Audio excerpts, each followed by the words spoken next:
complaints, teachers give them too much homework. How do you approach that problem? These days, kids are getting a lot of homework. Volumes of homework.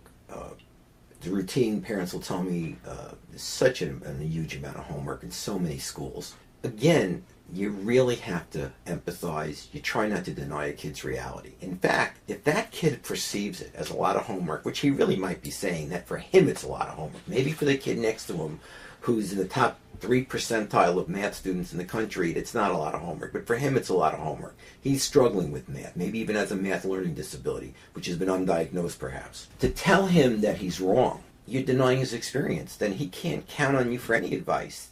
How can he turn to you for help? Even for tutoring, it's like if you don't understand his basic feelings, so you say to him again, I could see what you're saying. When I look at this list, it does seem pretty overwhelming. I'm not so sure I wouldn't feel the same way. But if we break it down into pieces and we take our time with it, I have a feeling you're going to be able to do it. It's not a level playing teachers should be very cognitive that some kids don't have that support at home. If the kid complains a little bit, tell a little bit. Don't get in the personal part, but you might find ways to help the kid a little bit more. Maybe offer a little help.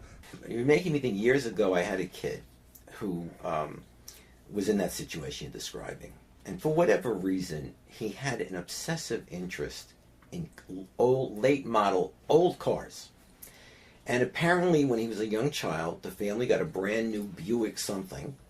And he, as a teenager, was obsessed with this car. And in fact, he was heartbroken that they had to eventually give it up. So the kid really, what I looked at it as is obviously that car was represented a better time in his life when his family was together, things were good.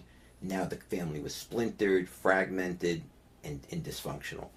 So what I did was I went and I called up General Motors and I got the original sales brochure for that model and sent away for it. And it was, some perfunctory fee, like $8. Something. And I gave it to that kid. And I mean, needless to say, he was beaming. Needless to say. Now, of course, at a more concrete level, he was happy to get it, and this reminded him of the old car. But really what he's saying, someone understands him, someone cares enough to care about what he cares about. So I think that teachers and people working with kids should go that extra mile